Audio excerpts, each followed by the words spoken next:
very first thing you need to do is have a little bit of honesty. And that's very difficult to do because you've got to admit that you lost control. No CV should be more than 1 page. And I don't want to see your picture. I don't care what you look like. I'm hiring you to do a job. Hello, and welcome to the latest episode, Leadership Blueprint. Really excited today to be joined by David Daly. To give you a bit of background on David, he's over 30 years experience within finance and accounting, started his career in the UK, and quite interestingly, David had a number of jobs within that period when he was in the UK, which we're going to get into in a minute, because I think his mindset and rationale is quite an interesting one. So we're going to jump into that in a minute, David. But to tell people a little bit more, then you've basically now been in the Middle East for nearly 20 years now. And in that time, you've helped set up the Gulf Tax Accounting Group. So you're now a managing partner and a founder of that group.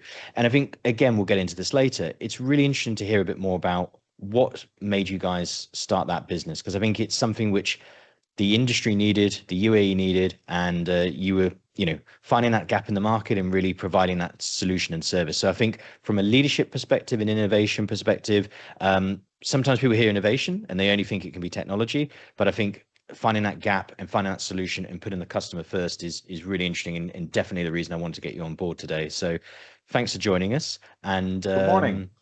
Yeah, and as I said, let's sort of jump into the UK part of the career, because I think yours very much has a sort of part A, part B. So offline, we were talking about when you're in the UK, you at the start of the career had a number of jobs for a specific reason I want you to go into in a minute and tell the audience. And you were talking, very much around some of the rationale for that and some of the things that you were looking for in that early part of the career. And I think that would be a really good place to start and just hear a bit more. What made you move jobs on a bit more regular at the start to gain that experience, and what were you looking for, and what were some of the reasons and lessons that you learned along that way? So over to you for a bit of an intro, and let's start with the UK piece and we'll go from there. So yeah, thanks for today, and over to you, David. Okay. I suppose I'm guilty of having listened to my lecturers at college.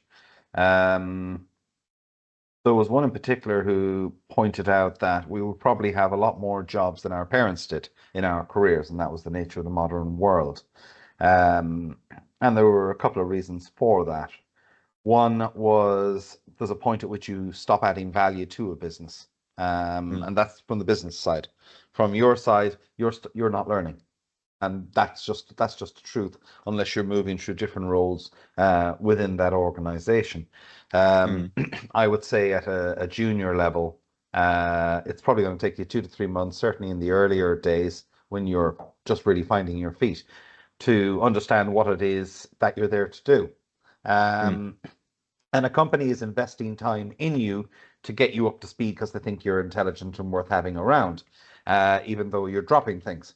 And by the way, they've done that as well. And you don't realize that at that age when you do something daft. It's the end of the world. It isn't. They've done that 5, 6 years before you did. And the next generation will do the same thing. And you see it. You then probably have about a year plus where you're adding value. You're looking at things and going, well, that doesn't make any sense, because you're a fresh set of eyes. You're also new to the working world. You don't have preconceptions of what should be done. You eventually get to a stage where you've got everything sort of bedded down and everything is running very well. The business is happy with what you're doing. You're knocking out a regular on-time role. But in truth, you've stopped innovating to any great extent. You've also stopped learning. You've got comfortable, and everybody's generally very, very happy. Depending on the organization, they're in a happy place. They mightn't be the type of organization which want lots of changes. In which case, they'd be much happier if you hung around for 5 years and continue to do what you do. And there is a person for that type of role. I took on board on what I was told, and I did get to points where I understood that I really wasn't adding value. Or more importantly, I was in the wrong job, because that happens as well. I remember my poor late mother, God rest her, when I would move job, which I did regularly enough, always concerned, because for her generation, we're looking at people, say, 70s plus, you got a job and you basically stayed there for your life. I mean, that was just how things were done. I've had 19 different roles to now. And by the way, that includes contracts. I've done a lot of contracts, so it's not as Okay. bad as it Yeah. sounds. Yeah. Um, I've had two full-time roles where I've done 5 year piece at exec level. And in terms of the current business, we've been up since 2017. So it's the longest thing I've done. Mm. Um, and what that does to you from a career point of view is within a few years, you're unemployable by certain entities. They just won't look at you because they're looking at what you've done. Okay. And by the way, that's okay because you're not employable by everybody anyway. So you've just got to bite that bullet and accept that this is not your path. Okay. Mm. And it isn't a problem. There might be a company that you want to work for, but you don't actually realize from a culture point of view, you don't fit, even though you really want to work for them. You're better off Yeah. not being there. The entity's better off without you, and you're better off without them. And you got to forgive yourself and lean into what it is you're good at and lean into both from an industry point of view and a role point of view where it is you can add value and they want that type of value to be added. So, but that's my truth. Yours will be Mm. different. No, I think everyone's truth is different, and then there are different things that drive different people. But I think the key bit you're saying there around make sure don't just chase the name, i.e. the Yes. company name. Make sure you're looking at the culture as well. And I think, we see this all the time across business, across sport as well. Go to the name, not the culture. It doesn't work. And I think, that's a very telling point.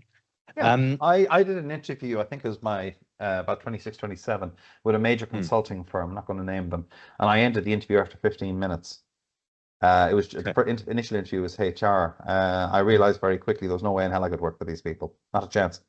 And rather than waste everybody's time, I called it, which they were a bit taken aback by. I suppose it's different if you do that in your kind of mid 30s. Yeah. Uh, you got a long enough career. You got credibility. Let's call it what it is. It is credibility. When you're in your 20s, you don't. You very rarely do. So it was an unusual thing to do, but it was the right thing to do.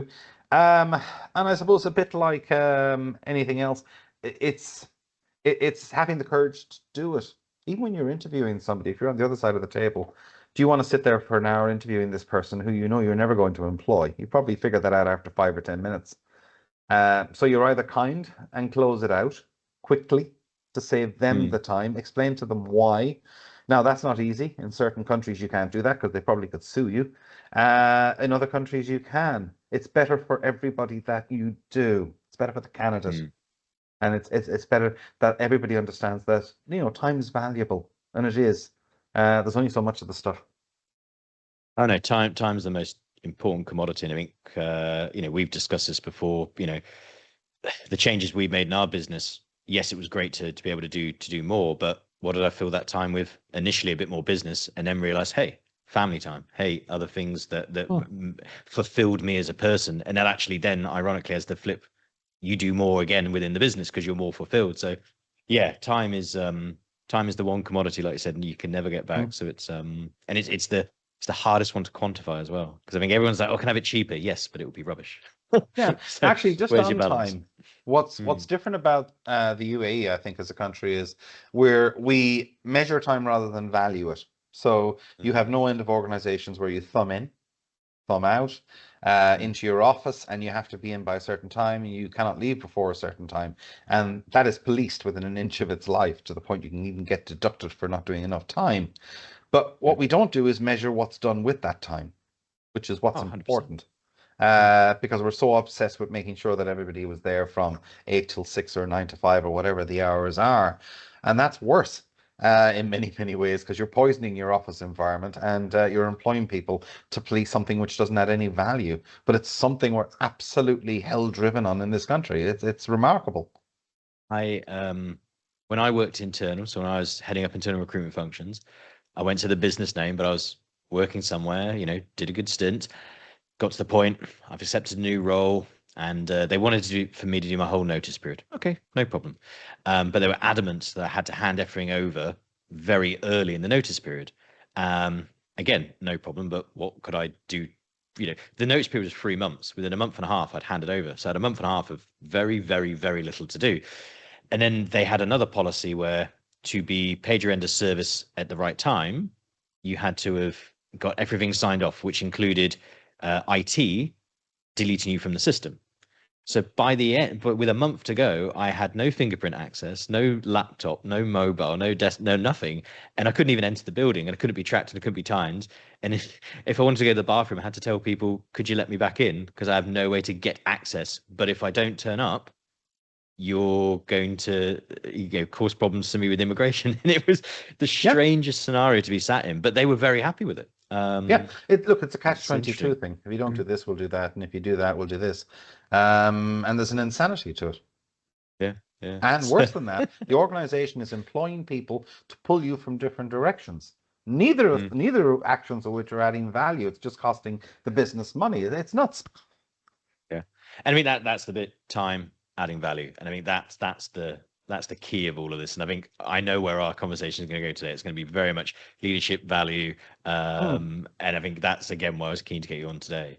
Um, I know during your career you've done a number of turnarounds as well, and a couple of notable ones. I think it was post 2008 crisis within a luxury business. Um, from turnarounds, what are some of the sort of key initiatives or some of the key strategies that you would put in place? So if somebody was going into one of these, if somebody was in a business that was underperforming, whether they're in that business, whether they're coming new into that business, or whether they're a consultant coming in, what are some of those strategies you would impart on people to add that value and get the thing turned back around? Part of the reason you're in a situation where a turnaround is required is something's Mm, gone out of control. And to be honest, if I look at my career, that's been a lot of the different types of roles I've done. Now you can go out mm, of control in a good and a bad way. Business might take off, and all of a sudden you're just running, trying to stay on top of things, and everything you're spinning too many plates. Things are getting broken all around you, but things are still good. So to a large extent, you don't notice. The yeah. other one is everything's going badly wrong, and this could be company driven or industry driven. So the very, very first thing you need to do is have a little bit of honesty. And Mm, that's very difficult to do, especially at leadership level, because you've got to admit that you lost control. And you're the C-suite. You're the people supposed to be in control. Things are now out of control. If you don't have honesty, you're not going anywhere. So, and it's a little like, and let's say on HR issues, when you get asked that question in an interview, what are your strengths and weaknesses? My answer has been standard since I was young, which is I'm the wrong person to ask. I'm biased. Talk to somebody who knows me. Don't, for Christ's sake, don't ask me a question like that. And there's an element to that with turnaround in a company. You're looking mm, at, you're looking in the mirror, and that's really, really, really difficult because if you're very good at that, the likelihood is the situation won't be as bad as it is, such that you need to get into these turnarounds. yeah. So that's your first thing to get over. So when you're coming in as a Yeah. consultant, the very first thing you need to do, looking at the senior management team, is going, how honest are these guys willing to be? Mm, Because if they're not, you're not going anywhere. Now you're going to go through the time that they're hiring you for, and you'll get paid for it and whatever else. But the amount of change that you're going to be able to make is going to be limited by their acceptance of where they are. mm, Okay, and that is critical. So that as a consultant is your first piece. Just exactly uh, how much do they understand the position they're in. So you're almost slightly therapist as well, because if they don't accept it, you've got to get them to a place where they do. At the same time, you've got to be doing the work in the background to get them out of it. mm. Okay? And that means change. And we do not like change as a species. We really don't. Um, and at the moment, I would say from a cultural point of view, commercial cultural point of view, in the UAE, we've had a huge amount of change come at us since the 1st of January 2018. Massive amount of change. The amount of Yeah. regulatory regimes that have come into play. We are growing up, and we are growing up fast. The UAE is a new nation, 1971. Dubai was a small fishing town, really, if you go back to that point. Now Yep. it's one of the top cities on the planet. Population has exploded, and it's done all that growing up in this tiny period of time, and that's not easy. And that's No, also 100%. something you, as a consultant going in, need to be sensitive to. So that's the task. They're the two elements. So from a credibility standpoint, or from actually no, change credibility, go with resistance. So you go in and you have a very resistant C-suite in front of you because they're unable to look in the mirror, or they don't want to, or they know what the problem is, but they don't want to tell you. Is there a point where you literally have to say, right, we know that we can't get to the real root cause here because people aren't being honest and that needs to be fed back? Or do you just say, look, this is as good as can be done with the information shared? Where's the kind of tipping point between we're giving you an answer, but we know it's not the final answer, but we're going to drop everyone in it here because we're not being given the root cause? And see, you're trying to get that balance. Whether you get the root, whether they tell you what the root cause is or not, you'll see it. It'll be blindingly obvious. And as you gain enough trust operationally within the business, you'll get told. An organization which is in flux like that will probably have high staff turnover. And they're the people who will tell you in an extreme way what the issues are. You got to water it down a bit because people are sometimes angry on exit. But you will find out fairly quickly what's going on. It's more the mark of the consultant to be dead straight within reason. Look, people may have invested their life savings in it. It may be a family business. So, look, you've got to be some way sensitive to it. You can't just clobber somebody over the head. Everybody's different. If you let's look at two examples from TV. John Harvey Jones from the early 80s. He had a program where he went in to help businesses. We're talking about the ex-chair of ICI, I think he was. I mean, a really, really, really good guy. And he handled people differently. Similar, but different, depending on what they're like.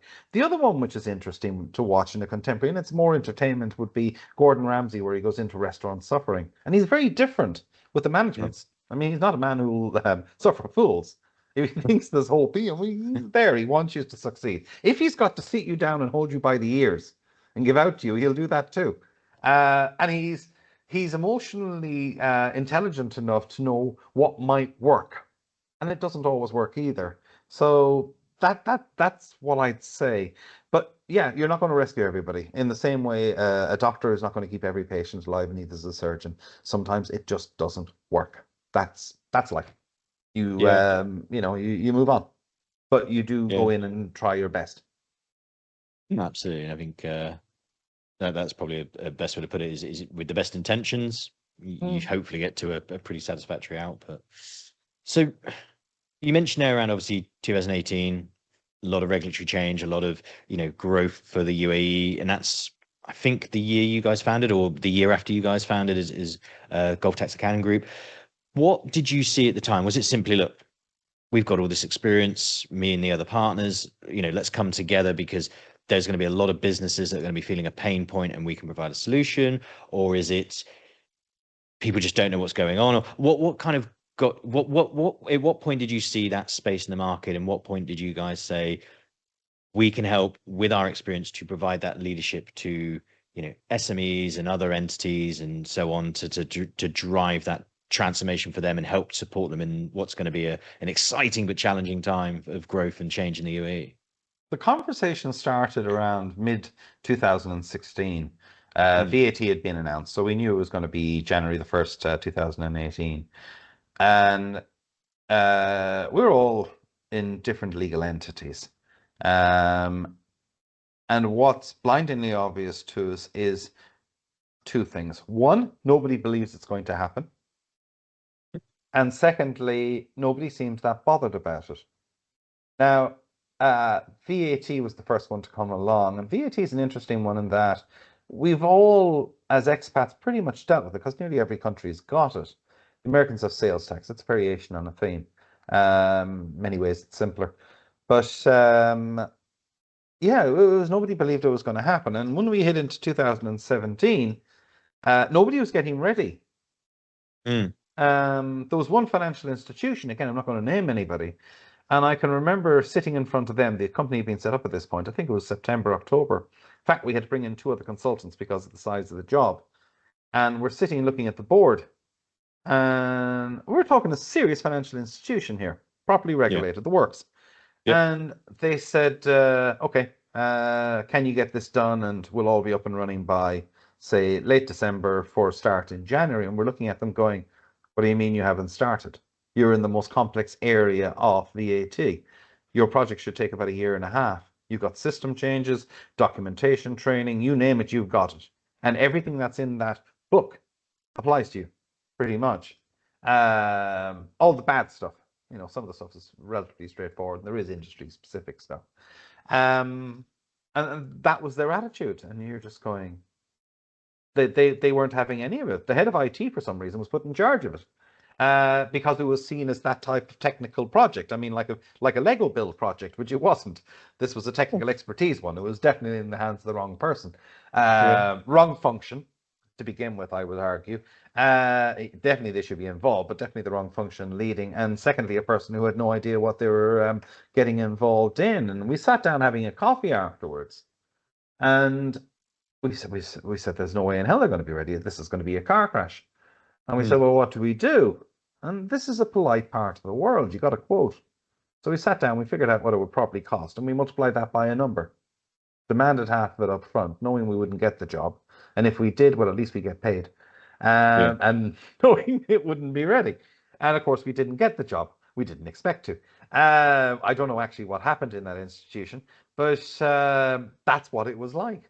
And that was at a large entity level. At smaller entities, again, because people were hearing stories over coffee, over in a bar or whatever, they just assumed it wasn't going to happen. And then it did. Yeah. And there was a shock. There were people who were prepared, because there are those type of people who get over prepared for everything. One of my first customers, and again, they're a sizable business. They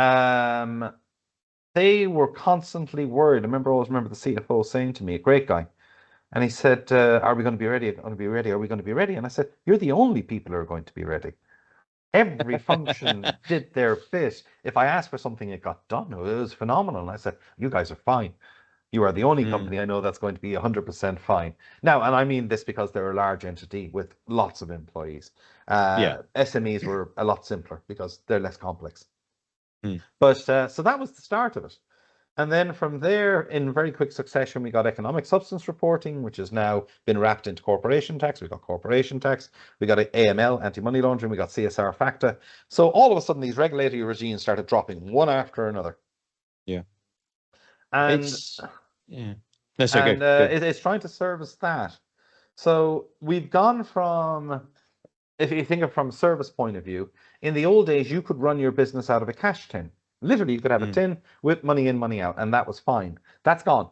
You now need to have proper accounts on a proper auditable system. And you've now got different types of results. And for anybody coming from the UK, as I have, this is normal to me. We have financial accounts. This is what you would normally post to Companies House. These are the numbers you got to make public, which we haven't got here yet, but that'll come. You got management accounts. And I always say the difference between the two is a financial accountant will tell you how many glasses are on the table. The management accountant will tell you how many should be there. Okay, they're two different things. The management need to know why. Okay, anybody can count the damn glasses. Okay, and I don't mean to disparage my financial accounting colleagues. It's a very important job and they must be counted. However, management need to know why. That's much more important. Okay, so you've got two different computations. You've got how many glasses, why the glasses, and that's two. Now let's start adding more versions. VAT has got exceptions. So things that belong in these two don't belong here. So they get taken out. We now have a third version, third view of the world. Then we have corporation tax. Well, that's a different view. Okay, let me give you a working example of that one. In VAT, you're not allowed to claim VAT on any entertainment. In corporation tax, you can have half of it. Okay, that's two numbers which are different on the same reports. And by the way, on your financial and management accounts may be different as well, because in financial accounting under IFRS rules, it needs to be reported this way. Because of the nature of your business, you might actually have it as a cost of sale in certain circumstances, so it's actually in a different place. So what we have is we've got exactly the same information being presented to you in different forms. Okay, you never had that. Now you do. And by the way, cash is different again, so you can have exactly the same thing, and you'll see it in your audited accounts if you have them. You've got basically a cash rec. So that's 5 different views without getting into any others at this point in time, when in 2017 you could run the thing out of a cash box. Okay, that's a lot of change very quickly. Yeah. So business-wise, clearly there's a need. Clearly there's a problem that needs solving. You mentioned there one of the first sort of major entities you guys were speaking to was being led by an IT function. as this complexity is, and yes, you didn't get that deal, but you've since gone on and built a very successful business. A number of companies work with you guys. At what point, depending on size of business or the complexity or what they're doing, are you getting involved now on those IT conversations from ERPs and in particular softwares? And what is the resistance you find? And on the flip side, how are you getting businesses to overcome some of that resistance? So this is a little bit of a, how are you going through that story? How are you then helping them drive that change? And how are you communicating it from IT, you need to do this, management, you need to see this, finance, you need to be doing this, and bringing all of those voices together? How have you seen that from an ERP technology to support all this change on the regulatory side going? There's really two questions there. I'll deal with them separately.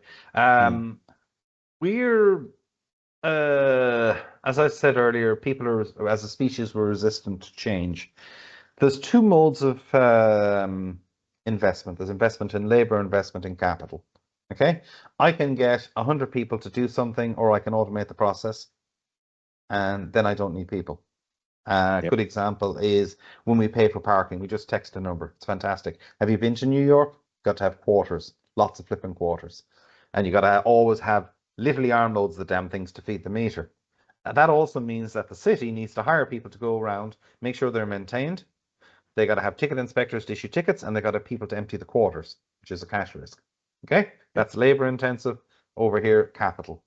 But when it comes to finance over here, we are very labor intensive. Okay, we are extremely, extremely resistant to change. I've seen that in projects here. And when you have that, it's generally driven by FIFEs. So what you're going to have is you're going to have a finance function led by somebody who has this army of people. And for those people who've seen Yes Minister, Yes Prime Minister, the British sitcom from the 80s, where the civil servants were always defending the army of people who work for them and always trying to create new roles and bring in new people, that's fundamentally what we're talking about. I did a project back in the UK in the pharmaceutical sector back in the early 2000s where we automated AP. This is accounts payable where you pay your suppliers. 46 jobs were lost, but the whole thing was automated. And it was automated from the point of procurement to treasury, settlement of supplier invoices. And it was phenomenal. Yes, 46 people lost their jobs. However, just as we moved from people going out with physical instruments on a farm to machine farming, the world didn't die. All of a sudden, people just didn't starve to death, and we're down to a smaller amount of people. We've never had more. New roles get created. Okay, but when you're in that place, it's frightening. It's very, very frightening. If you're an employee, if you're at the head of the tree, you might only have maybe 5, 6, 7 years left. In your head, this is your fight. You are not going to allow this to happen, and you will kill that project. And you're in a position probably to do it. Okay, so you have in certain industries, certainly where there's a large amount of labor, you've got massive resistance to any of these projects, and people who are skilled at bureaucracy and building bureaucracy, so they can stall a project and ultimately kill it, and that's what happens. Now, that's that element of it. What's interesting in terms of change that's coming is we're moving to automated billings in June 26th. Saudi's already there. I think Portugal in Europe is the only other country I can think of which has got it. There's probably more. That means all B2B invoicing, business to business invoicing is going to be electronic. Okay. Right now, we are very paper driven. For you to reclaim VAT on your tax return, you must have the physical invoice and it's got to be original. No photocopies, no scans. Okay. Yep. That means you've also got the bureaucracy of storing the paper and being able to recall it back during an audit. Now, in an electronic environment, that's going to change. Now, what does that mean to all those people who are involved in processing bits of paper? Does it mean for organizations, I no longer need somebody to sit there, take the electronic billing, and type it in? We're just going to integrate the pieces of paper electronically, automatically, between the systems of the two parties which are involved in the transaction. What happens to those tens of thousands? And we are talking tens of thousands of people. Okay, that's coming. Okay, that's passed. That is coming on the 1st of June 2026. Now, I'm not entirely sure what went down in Saudi when that happened, but that is where we are. And that is where we are going. And that is a massive disruptor, positive disruptor. Yes, people are going to lose their jobs. We're going to have to find something else to do. And right now, I'd say the market out there is pretty good. My advice to anybody would be to lean into that project when it is launched and learn what you can about supporting that transition, because that gives you a skill when your job goes, and it will go.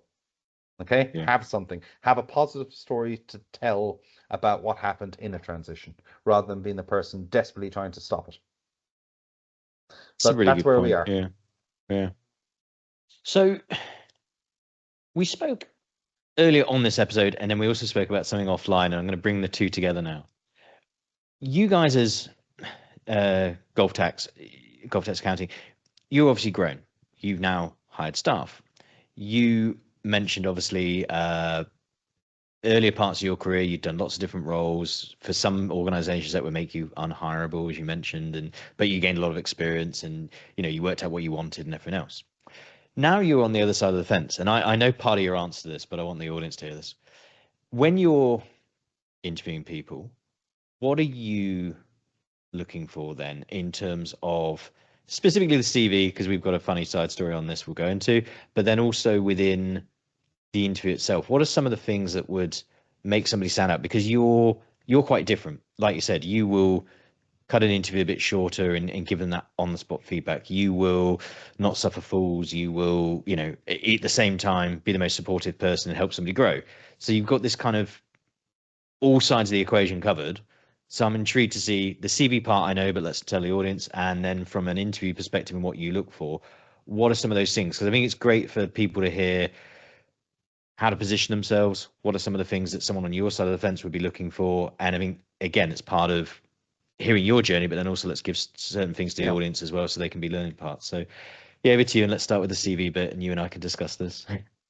No CV should be more than 1 page. No CV should be more than 1 page. And I don't want to see your picture. I don't care what you look like. I'm hiring you to do a job. I don't give a damn what you look like. You can have 4 heads, 7 arms for all I care. I don't care. Don't do pictures. And oh God, let's talk about pictures. Jeez. They're the people who squeeze their picture in to fit whatever the space is. So you get these terrible pictures of stretched heads or thin heads, and it just looks awful. Absolutely awful. Lose it. But at least crying out loud, lose it. I'm not a fan of pictures, but if they're on there, fine. The one I can't stand is the selfie taken in the car. Oh, I haven't with the glasses on as well. And you think, really? And they always look miserable. They all look, like that. I mean, look like they've been prepared for a funeral. The other thing on your CV is, and this is so important, your CV is not going to get you hired. Okay?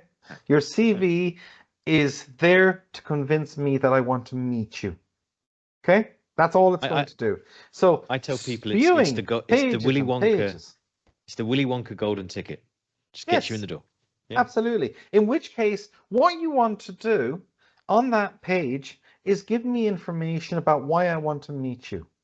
And that doesn't mean I am innovative, I am a good person, I turn up on time. I'm assuming you're going to do that. Because trust me, I'm not going to meet you if you don't. I want to know what you've done. Yeah. What I would say to everybody is, once you get past the perfunctory 2 or 3 lines at the top, name, phone number, that type of thing, whether you can drive, and we are talking this, that's it. Once the next thing I want to see over 5, maybe 2, 3 line pieces is a summary of the 5 or 6 cool things you have done in your profession. If I'm looking for an accountant, tell me about the 5 cool things you've done. Tell me about the automation project you did. Tell me about the work you did on an audit. Tell me 5 cool things you've done. Because if you've done those cool things, that already tells me what else you're likely to have done. I don't need to read, I have done both ledger. I do purchase invoices. And it's written like that. And the other thing people do is they go onto LinkedIn and they steal other people's lines. And this is a marvelous one, because, of course, what ends up happening is there's no consistency in the tonality or the approach of language. And language is important. I write for the press, so I understand that. There's got to be a commonality of how something is delivered. Otherwise, it's like singing 8 different songs as one. It doesn't make any sense. So yes, and also I'm not going to read more than a page. In fact, you'll be lucky if I get through half of it. So in So that top section, that is why what I want to see. I want to see some things which go, okay, I want to see you. Yeah, I think nearly all of that I agree with, and I'm just going to say this to give the other voice to the audience, because not everybody thinks in the way David does. So nearly everything he said there is absolutely on the money. You do need to show why people should meet you. I think it is personally, I feel it's very difficult to get it onto one page with enough detail, because if you say all of the projects, great. Not all of them, 5, just 5. Okay, 5. But then giving at least detail of, I would recommend some reasonable detail of the current and previous role to show some of that growth. Then the other roles. So I'm more of a 2-page person, is what I'm trying to get at. And too much free that means time. That's what you have. But again, I'm still mainly reading page 1. So page 1 has most of the info, but page 2 is I can just flick through or get a sense as to how you got there. So I'm not paying much attention to page 2. Page 2 is just a skim. Page 1 is where we're spending the time, but page 2 is just, okay, they did this and they went there. Okay, they've worked here, they've worked there. So you just get a bit of an idea. That's a bit more of it. Whereas otherwise, I feel you squeeze a bit too much and you don't get enough detail. Then that's your danger, Ollie, is that you're looking at Mr. Yesterday instead of Mr. Today with the hope of Mr. Tomorrow. I don't care where you've come from. On those 5 things, you can actually mention the different companies you've worked for. I'm hiring what you are now with the hope that you will be something better. No, 100%. And I think it works very much if the individual has been lucky enough to work in very big projects. And if you've got that, then yes. Some people won't have worked in the biggest project. And so that's where the challenge can sometimes be. Maybe their project hasn't been as big and as sexy as some of the others. And so will 5 smaller things stand out enough? And that's where I personally, in which case, that's not the person you're looking to hire.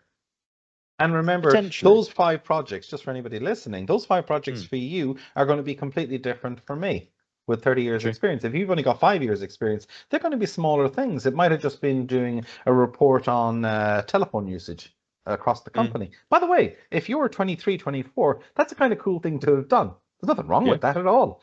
And the fact that you were trusted to do it, that tells me at your age, for your level of experience, that's cool. I'm glad to see that. I'm not expecting you to put in an ERP project for 30,000 employees across a multinational organization. You're 23, for God's sake. I'm going to allow for that. Yeah.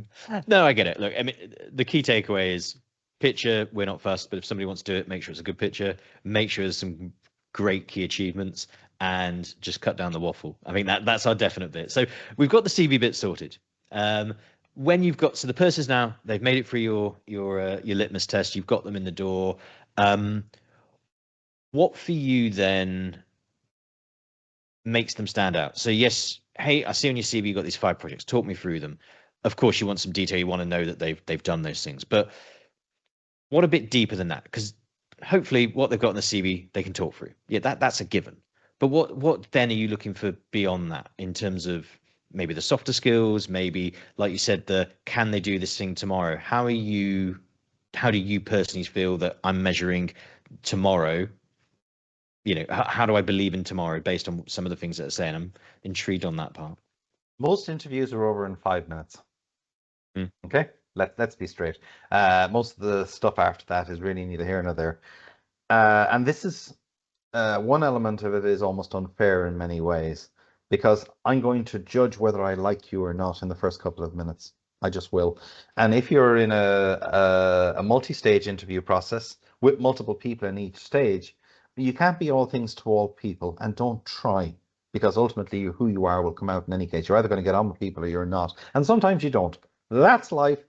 Don't worry about it. It's not the end of the world. There are lots and lots. There's 8 billion people in the world. There's lots of organizations. You will find work, especially if you're good enough. Okay? You won't get certain jobs because somebody didn't like you. It happens. Okay?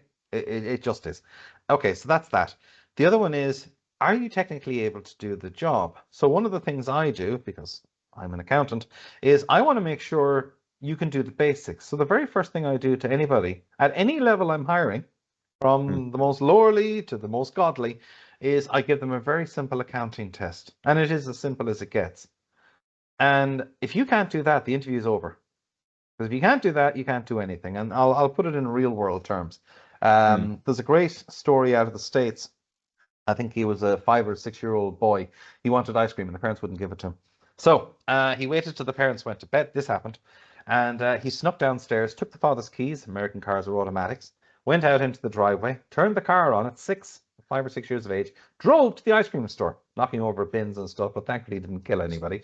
Got there, walks into the ice cream store, orders ice cream, which he's given because the people serving assume that his parents are somewhere.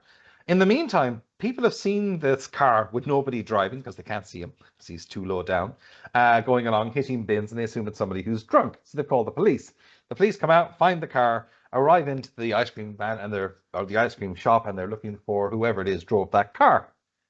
And everybody spots the kid.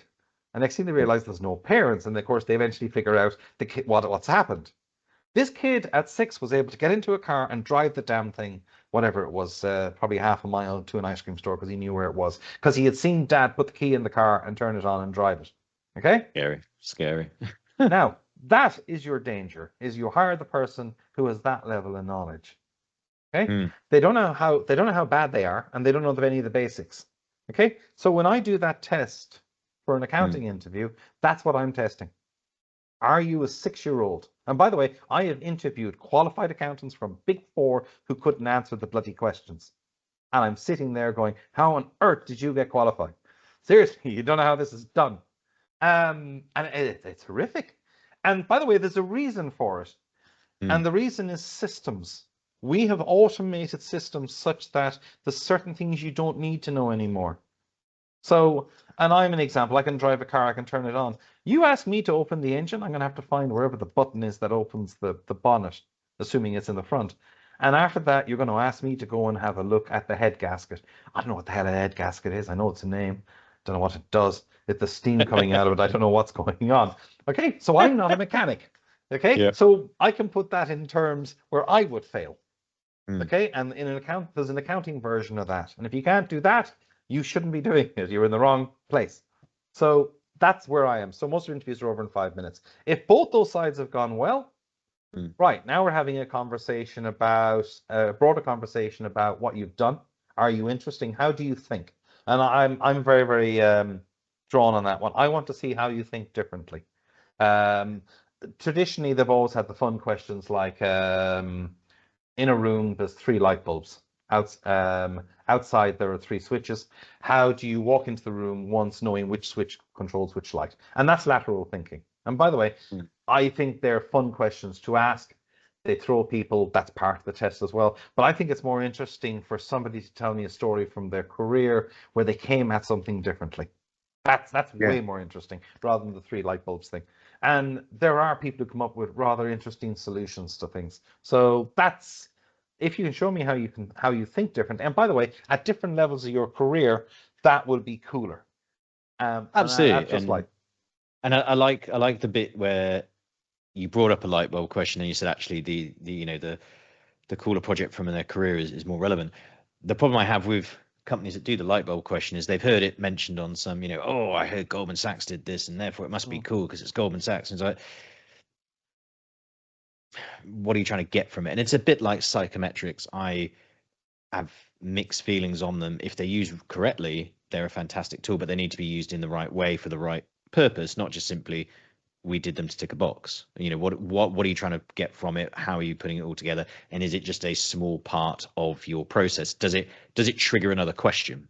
And that's what they're meant to be there for, and so on and so forth. So yeah. So in terms of you guys is where you're at the minute. You do obviously, work across different size entities. Some of that is government based.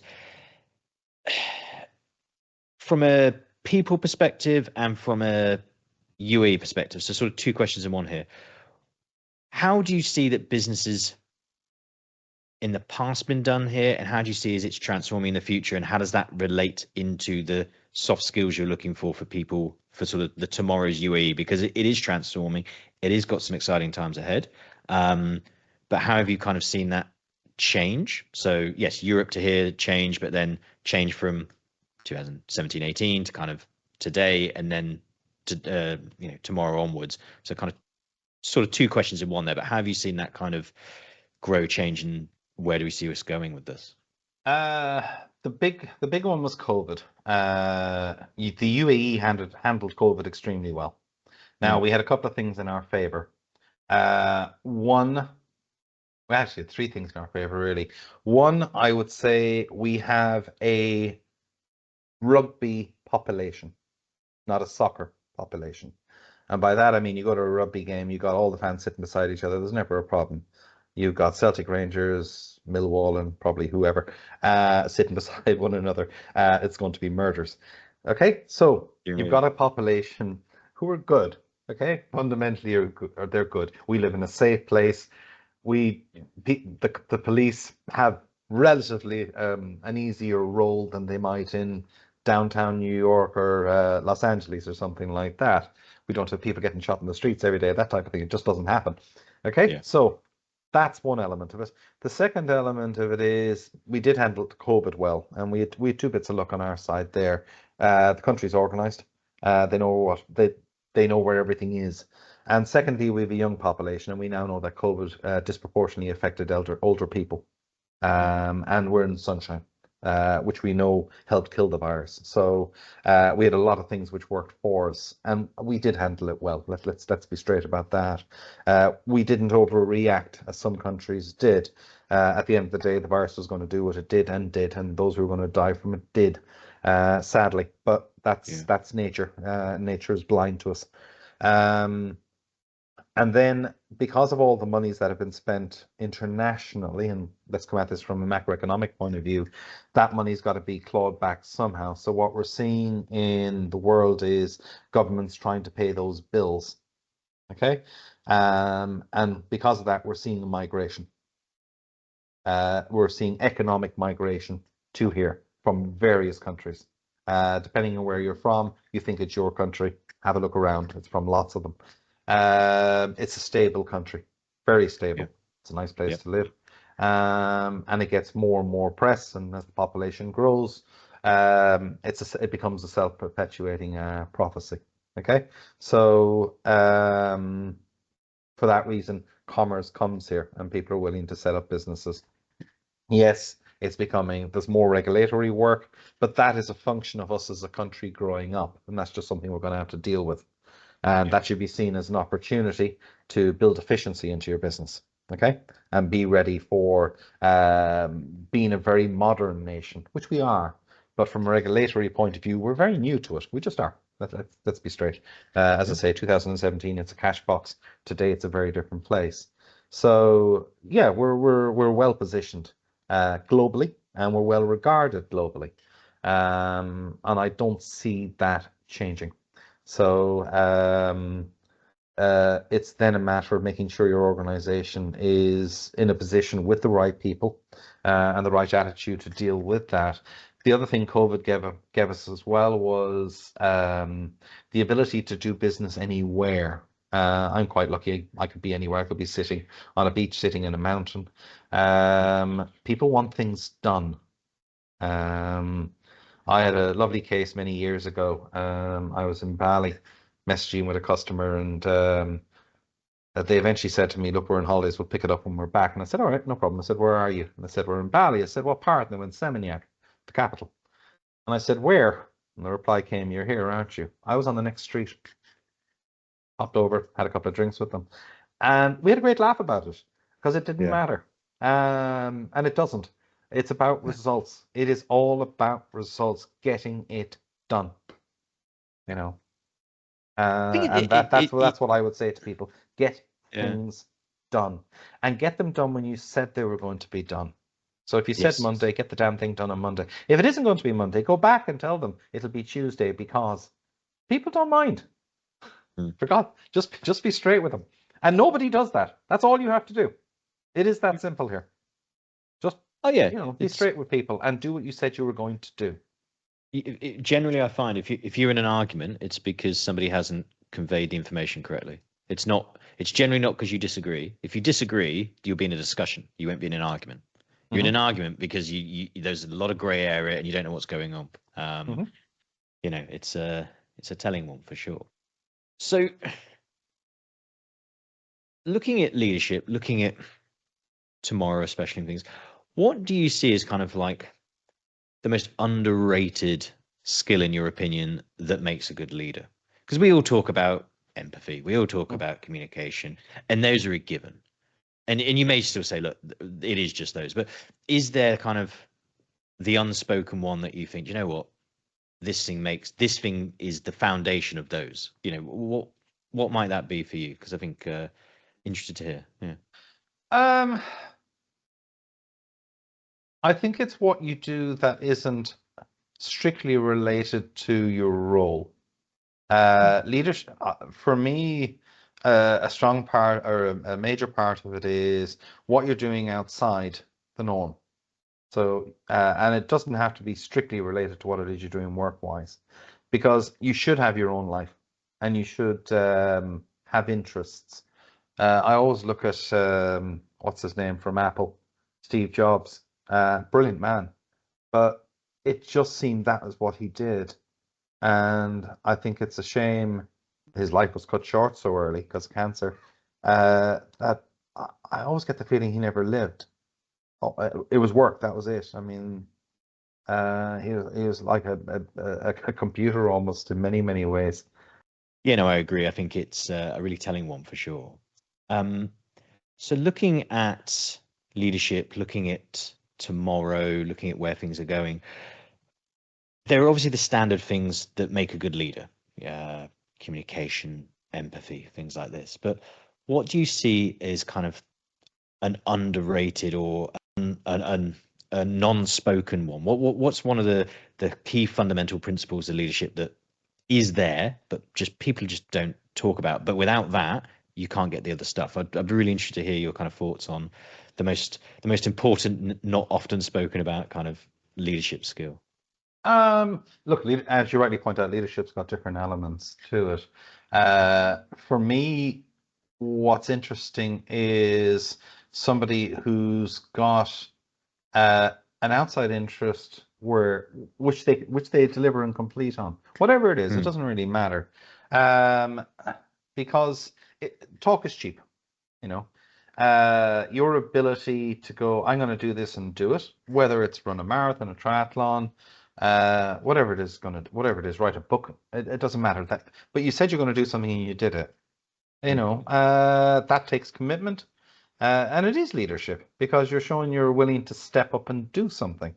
And if you're willing to do that in your personal life, whether or not you talk about it too much at work, it speaks to you. It speaks about you as a person. Yeah.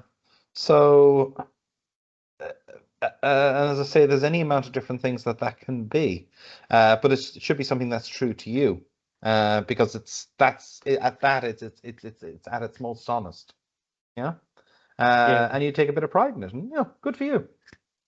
Yeah, and I think So, it's what we were talking about offline before we started was the being more than just your job, knowing what kind of, by being yourself, what do you bring, yeah, look at how Steve do you bring that Jobs. in? Yeah. Yeah. Brilliant. I mean, an incredible man. Sadly, his life cut short by cancer, but the impression I've always got of the man was he lived the job. What he Mm, did was incredible in itself, but outside that, what's he done?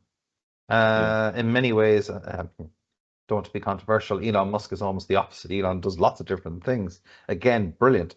Whether you like or dislike the man, Mm, he's a very interesting guy. And when he says he's going to do something, he actually does it and talks it through. mm. I think that's phenomenal. Um, in that way, leadership is not just I'm leading a function or something else. I'm a leader as a person. I do things and I inspire, whatever that thing is. Work is just one part of it. No, absolutely. And so, in terms of, I think some of the things we've covered today, I think I've really enjoyed kind of. There's a little bit of your journey, and there's a little bit of kind of the Mm, evolution of the UAE. There's a little bit of people's CVs, how they should be coming across, and I think the fundamentals within that. But if you were to kind of give a couple of sound bites, a couple of takeaways from today, and that might be something we've actually discussed today, or that might be linked to something we've discussed, but as of yet haven't mentioned. This would be a great way to tie things up. So, if you were to kind of give a kind of 2 or 3 closing sort of statements to, in the future, I see us going this way, and people really should be preparing for this. And that could be one of them. Another one around leadership transformation. This is actually the best way to make it happen in your experience. And then just generally, if there's another kind of, looking back on my career, this is probably the thing I wish I'd have done at the start, or I wish I could tell a younger me this. I think I'd have maybe got here faster, or I've enjoyed the journey, but could have done it a bit different. Are there kind of 1, 2, or 3 of those kind of closing statements for today? Okay, let's do them in reverse order. Go back to the younger me. I didn't have a mentor, and I don't mean a formal mentor. I had friends who could have, very great friends, but I didn't know how to ask. And that certainly would have sped things up by a few years. And that's a pity. That's you could argue it's a maturity thing, or it's just a function of the environment that I came out of. I mean that both educationally and domestically, and I had very good both. I went to top institution and came from a great family. I come from a great family, but there was things I didn't know at the time because I was going off somewhere else. In terms of just ongoing, whatever you're doing, enjoy. If you don't change, for God's sake, change. You don't have to be miserable. The one big takeaway I would say to people, and we're not really having this conversation at all, is where the world is going. We've been hearing for years about overpopulation. There's too many people in the world and all that kind of thing. Nonsense. I mean, abject nonsense. Yes, there's never been more people in the world. Yeah, that's true. However, to maintain the population at what we're at 8 billion or something like that, that means every woman in her lifetime on average must have 2.1 children. Okay, that allows for early deaths. In China, that number is point something, because for 40 years they'd only 1 child. There's 1.3 billion Chinese. They lied about their numbers, which they're now admitting, or made a mistake. In a country that big, bureaucracy. In reality, we're probably over the next 30, 40 years going to get down to around 700 million Chinese. We lose 600 million Chinese people. 600 million consumers disappear. That's just China. Go across Europe. There's only 3 countries which are holding their population steady, and that's Ireland, Britain, and France, and that's driven almost entirely by immigration. Every other country is going to have population declines. Canada, population decline. Australia, population decline. India has stopped growing. Their replacement rate's currently at about 2.2, I think. And that's a function of the country becoming wealthier. So we're at 1.4 billion Chinese, or Indians, that is correct. But that's probably where we're going to cap out. The only parts of the world which are really growing are mid-Africa. And yeah, there's certain countries with lots of people, but on a global basis, not really. So what we're actually going to move into is a population pyramid, which theoretically should be like that, but it's going to be more like this. Which means we're going to have a shortage of workers, which means for the people in their 20s or 30s, you're going to be supporting an awful lot more retirees if that's the country you're in and has that system. So what that means for people of our era, you and me, is we're probably going to have to work longer. By the way, I haven't got a problem with that because I have no intention of retiring. But some people are. And well, let's see how that one works out. So the reality is we need more automation to compensate for the lack of labor. But we've been having it hammered into our heads. We are overpopulated. We are not. That is the biggest thing that is happening right now, is the demographic time bomb. And you don't fix that overnight. The Chinese are desperately trying to get their people to have kids, but they got into the habit of not having them. And they urbanized. In urban areas, you have less kids. The Japanese are going through it at the moment. and have done since, I think, the late 80s, if you want to see a working example of what that looks like. So that is one critical thing. So, but for a company like ours, just kind of close out from a GovTax accounting group point of view, things are good. The big one this year is most people are going to be doing their first corporation tax returns. Get ready, because this is the first one you will do. They are not simple. I was hoping to God they would be. Look, I write in the press. I've got a fortnightly column in the National, and I've been writing about corporation tax the last 2 years. So if you want to read my thoughts on a whole broad range of issues around that, they're all there. This is something you are doing, whether you like it or not, and it is not simple. I spoke earlier on about looking at your numbers from different perspectives. Well, corporation tax is a new one with a whole body of law underpinning it, and not all of that is out.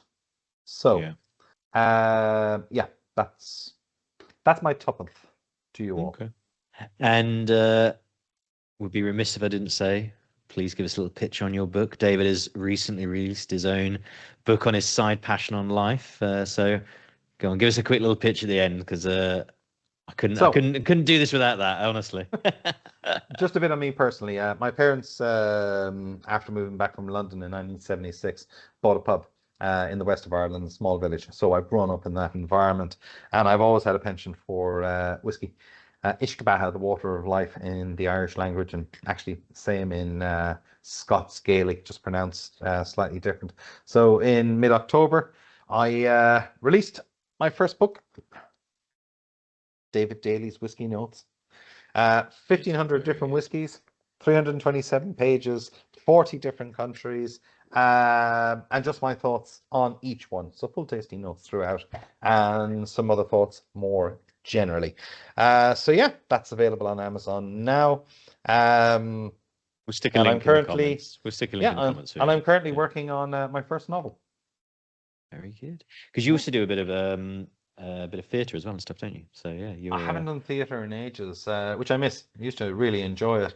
Although on the 25th of January at the Hilton in JBR, I am giving the address to the Haggis on Burns Night. Yes, it's an Irish person being asked to do it rather than a Scottish person. So I'm having to learn off the address to a Haggis and get my mouth around the words. And let me tell you, they are not straightforward. It's in the last verse. All Scotland wants me sinking well, that jobs and loogies. I'm trying to remember what a loogie is, but it is a word. We apologise to anyone from Scotland for those pronunciations. I will get better by the 25th, or at least I'll try. Oh, I love it. But no, thanks so much for that. In terms of David's book, what I can say is he's very knowledgeable in that subject. So it is not it is through a gained knowledge. So if you're into whiskey, definitely have a look. It's a very good read. And apart from that, David, thanks so much for today. I've really enjoyed the personal journey, the information we shared with the audience. I hope the audience has enjoyed it. Please do like and share this episode and subscribe to the channel. And again, David, thanks so much for your time. Have a great day, and we'll definitely catch up again soon. Thanks a lot. Been a pleasure. Cheers. All right, take care.